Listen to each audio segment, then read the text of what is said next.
Hello everyone. So in the previous video we have completed the first 15 sums and you can refer the answer over here or in the PDF I have shared with you. Now let us do the other questions of the chapter arithmetic. So obviously I'll just give you a reminder that if the option is like this, quantity A and quantity B, so we have to choose option A if quantity A is greater, option B if quantity B is greater, option C if they are equal, and option D if we cannot determine the relationship between them. So let us start with the first sum. So in the first sum we have 39 minus 25 minus 17, but this is in the bracket, so this becomes 39 minus 25 plus 17, and this is 39 minus 25 minus 17. So clearly without even calculating we can say that quantity A is greater, and that means first ka answer is A. Moving on to the second question.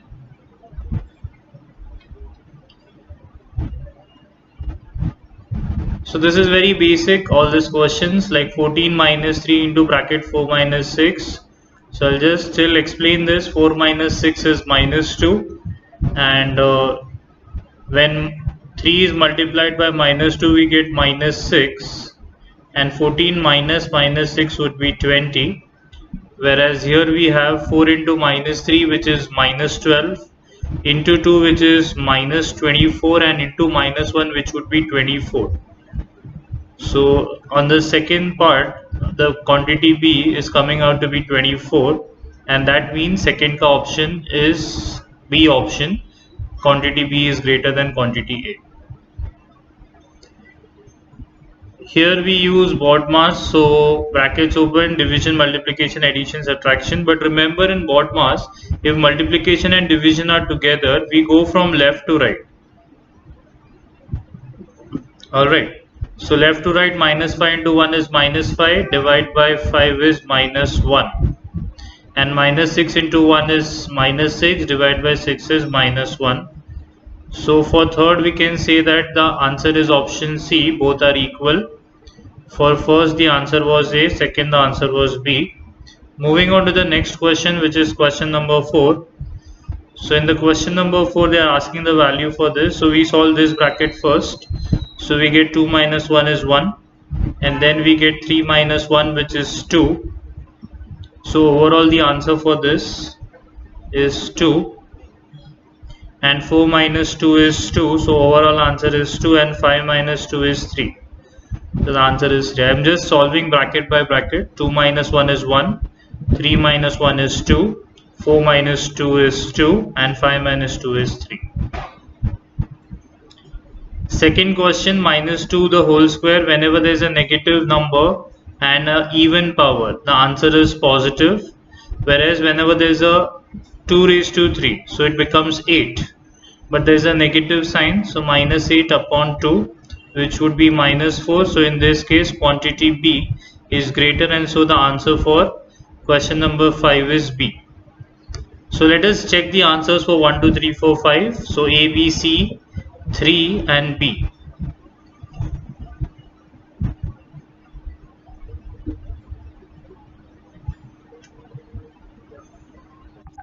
So the answer is A, then B, then C, then 3, and then B. So all our answers are correct. Let's move on to the next question, which is question number 6.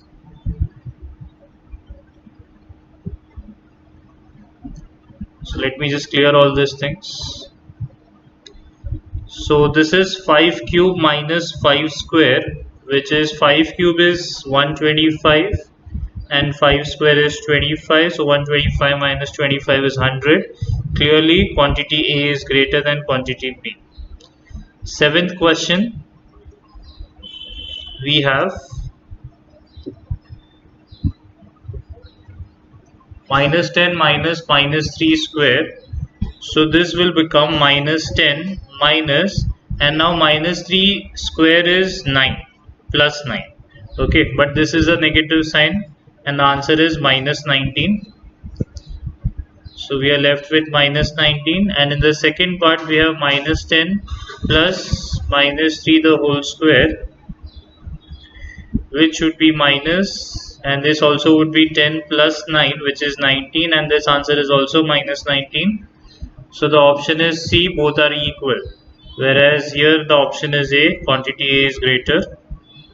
Now for such sums, what we do is we get it in the exponential form. So 3 has 1, 3 and 3 6, so 7, total 7 zeros. So this is 3 into 10 raised to 7 multiply by 2 into 10 raised to 6, because it has 6 zeros, and so the answer is 6 into 10 raised to 13.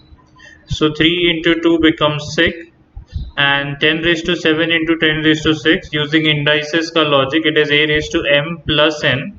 So 7 plus 6 is 13. Over here we have 15 into, so this is 10 raised to 6 multiply by 4 into 10 raised to 6. So we have 15 times 4 is 60 into 10 raised to 12, and it can also be written as 6 into 10 raised to 13, and so we can say that both the quantities are equal. So the answer is 6 into 10 raised to 13 for both, so answer is option C.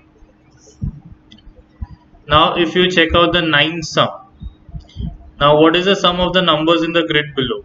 So we are not going to solve for each and everything, obviously there would be some trick.